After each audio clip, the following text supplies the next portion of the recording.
નમસ્કાર. ચેપી રોગો જે સૂક્ષ્મજીવો દ્વારા થાય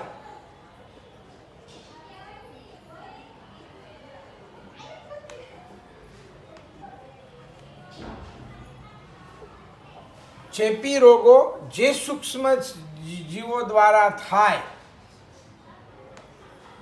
તેને સંસર્ગજન્ય કારકો કહે છે.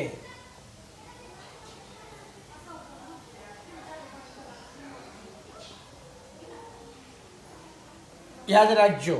અને આ સંસર્ગજન્ય કારકો છે એના ફેલાવો એટલે કહેવાનો મતલબ એ સંસર્ગજન્ય કારકોની અંદર વાયરસ આવે, બેક્ટેરિયા આવે, બરોબર, પ્રજીવ આવે, ફૂગ આવે. આ બધા દ્વારા આ કહેવાનો મતલબ કૃમિઓથી પણ કેટલાક રોગો થાય. આ બધા સંસર્ગજન્ય કારકોમાં આવે. એટલે વાયરસ દ્વારા વાયરસ આ સંસર્ગજન્ય કારકો કયા? તો વાયરસ, પછી વાયરસ, બેક્ટેરિયા,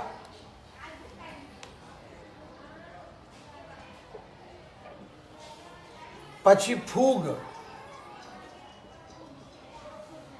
પછી પ્રજીવ,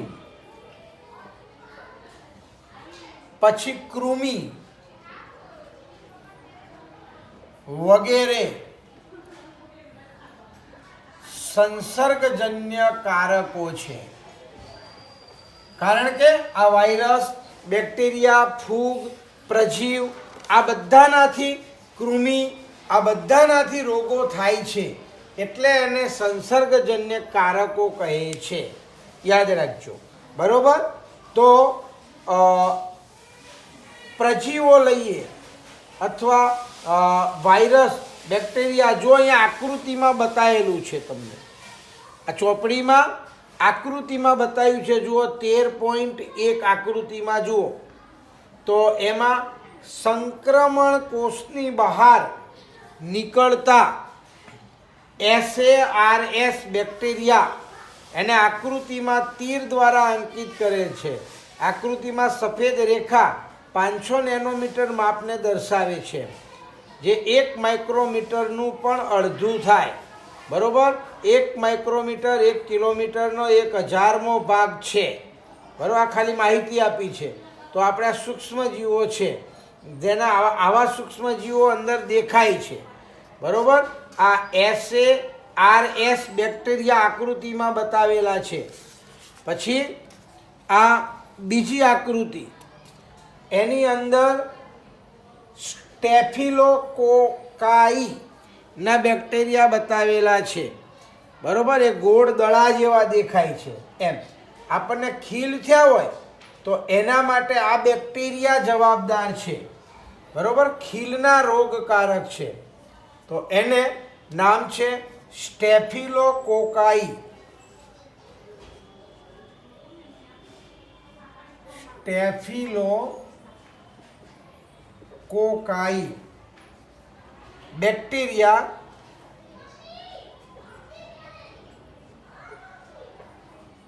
જે ખીલના રોગકારક છે.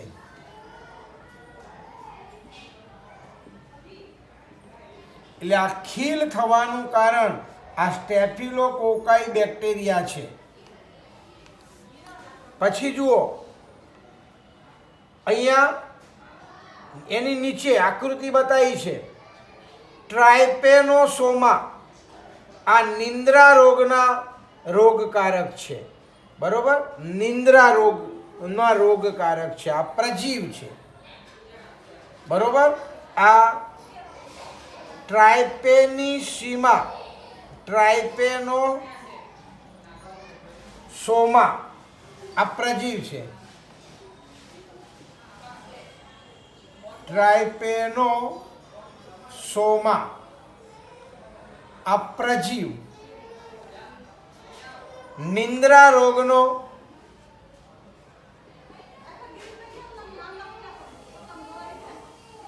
રોગકારક છે.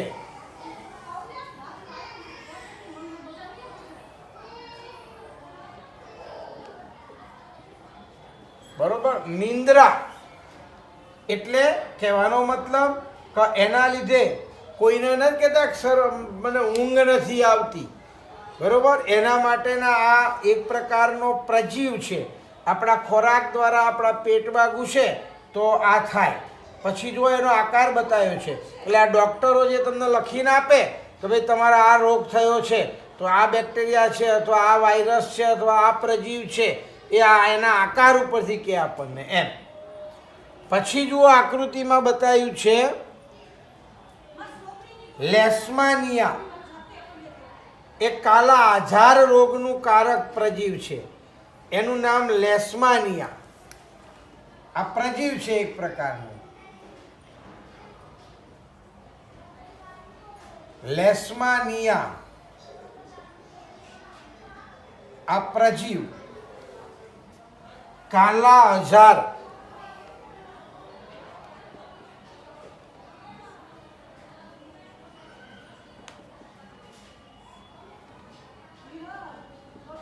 રોગનો રોગકારક છે. કાલા આજાર રોગ હવે ખાલી જગ્યામાં પૂછાય તો કાલા આજાર રોગ એ શાના લીધે થાય તો લેશમાનિયાના લીધે થાય. અને લેશમાનિયા એક શું છે તો એક પ્રકારનો પ્રજીવ છે એમ. તો આ એક લાંબી જુઓ ચાબુક જેવી રચના ધરાવે છે. એક પૂંછડી છે બરોબર. અને એક સજીવ વિભાજિત થાય એટલે આપણે તીર વડે જુઓ બતાવ્યું છે.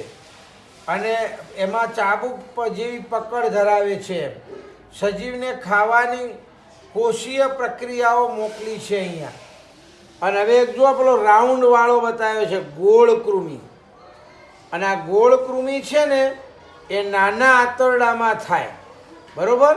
આ નાના આંતરડાની અંદર હોય ગોળ કૃમિ અને એના લીધે એની અંદર કહેવાનો મતલબ એક ગોળ કૃમિ હોય કરમિયુના માપના અનુમાન માટે છે. કે આપણને નાના છોકરાઓને કરમિયા થયા હોય તો કરમિયા એ પણ કૃમિ દ્વારા થતો રોગ છે.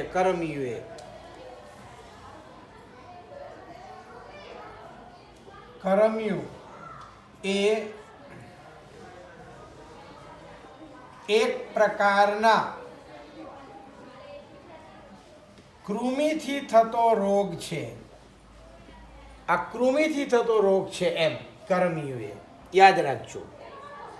અને આ એના દ્વારા આપણને આ લેબોરેટરીમાં ટેસ્ટ કરવામાં આવે તો એમાંથી ખબર પડે. નાના બાળકોને આ કરમિયા થાય અને જેને કરમિયા થયા હોય એને ખાસ એનું બાળક છે ને પાતળું રહે બરોબર. એનો બરાબર વિકાસ ના થાય. હવે આપણે મોસ્ટ આઈએમપી સવાલ ઉપર જઈ રહ્યા છીએ કે વિવિધ સૂક્ષ્મજીવો દ્વારા આ બધા સૂક્ષ્મજીવો દ્વારા થતા રોગો છે. પણ વાયરસ દ્વારા કયા કયા રોગ થાય, બેક્ટેરિયા દ્વારા કયા કયા રોગ થાય, ફૂગ દ્વારા કયા રોગ થાય, પ્રજીવ દ્વારા કયા રોગ થાય અને કરમિયા દ્વારા કયા રોગ, કૃમિ દ્વારા કયા રોગ થાય. હાથી પગો છે ને એ એક પ્રકારના કૃમિ દ્વારા થતો રોગ છે. યાદ રાખજો. તો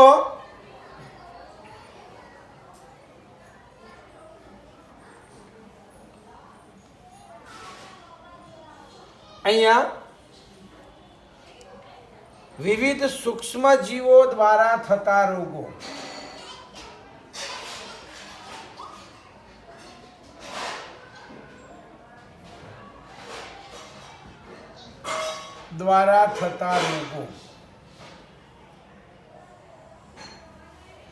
તો એમાં વાયરસ દ્વારા થતા રોગો.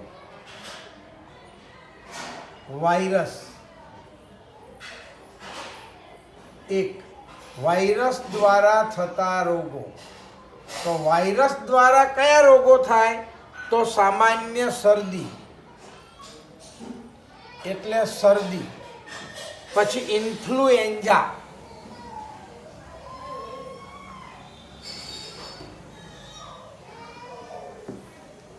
પછી ડેન્ગ્યુ તાવ. આ ડેન્ગ્યુ તાવ એ પણ વાયરસથી થતો રોગ છે. પછી એઇડ્સ,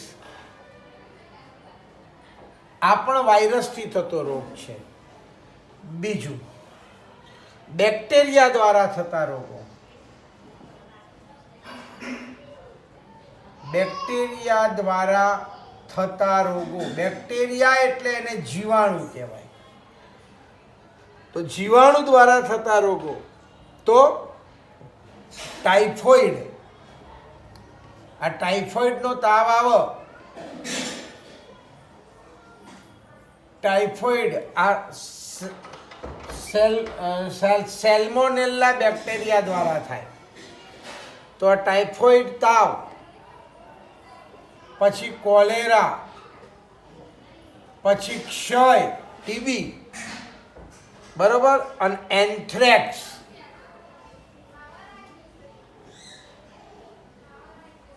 તો આ બેક્ટેરિયા દ્વારા થતા રોગો છે. પછી ફૂગ દ્વારા થતા રોગો.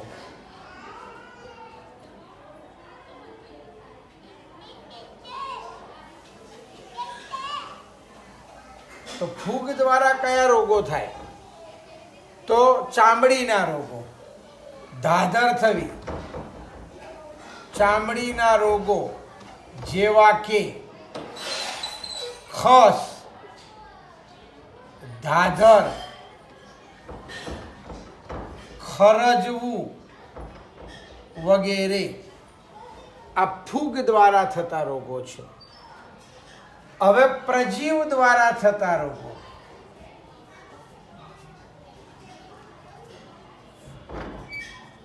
પ્રજીવ દ્વારા થતા રોગો. તો પ્રજીવ દ્વારા કયા રોગો થાય છે? તો મેલેરિયા,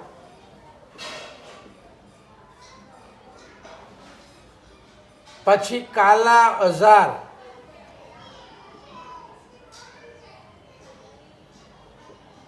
પછી મરડો. આ મરડો થાય ને એને બી એ બેક્ટેરિયા એટલે પ્રજીવ દ્વારા થાય છે. પાંચમું કૃમિથી થતા રોગો.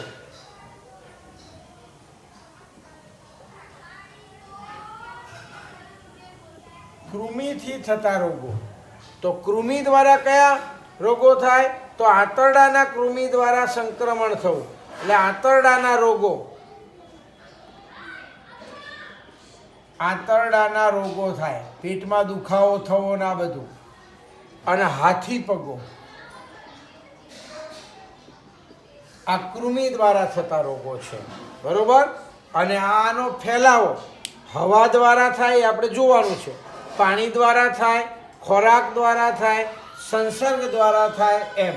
એટલે આ ખાસ મોઢે કરવાનું કે વાયરસ દ્વારા થતા રોગો કયા, બેક્ટેરિયા દ્વારા થતા રોગો કયા, ફૂગ દ્વારા થતા રોગો કયા, બરોબર. અને કૃમિ દ્વારા થતા, પ્રજીવ દ્વારા થતા રોગો કયા.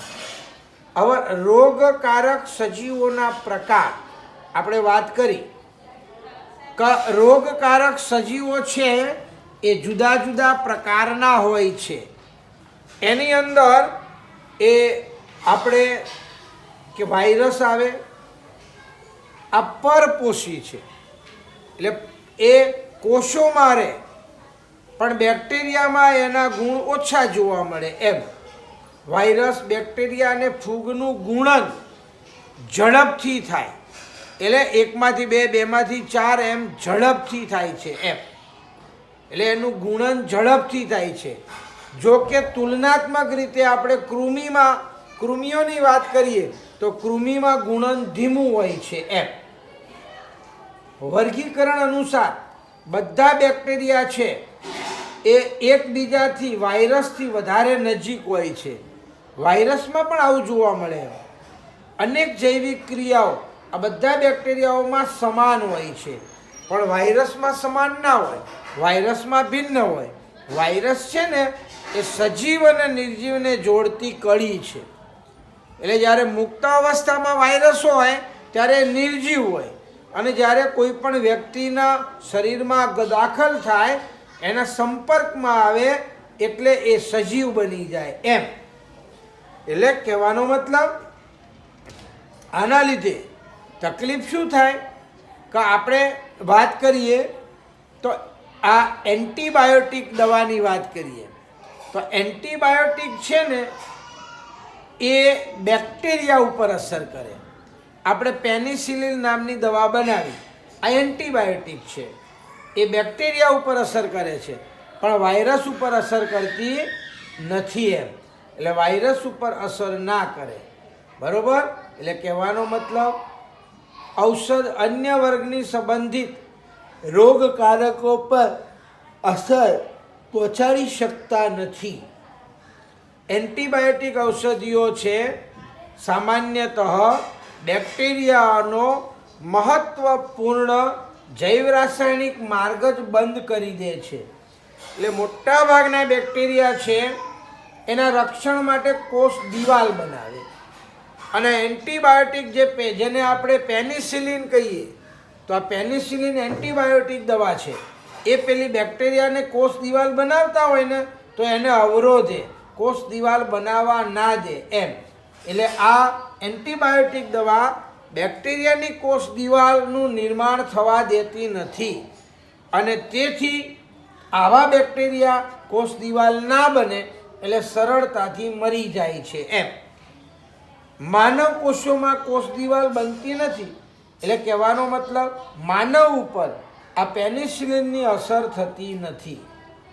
પેનિસિલિન આમ તો બધા બેક્ટેરિયાને અસર પહોંચાડે છે, જેઓમાં કોષ દિવાલ બનવાની પ્રક્રિયા થાય એ બધા બેક્ટેરિયાને આ મારી નાખે છે. આ રીતે ઘણા બધા એન્ટીબાયોટિક બેક્ટેરિયાની અનેક જાતિઓને અસર કરે છે, માત્ર એક જ જાતિને અસર કરે એવું નથી. આ એન્ટીબાયોટિક દવા છે એક કરતાં વધારે બેક્ટેરિયાને અસર કરે છે.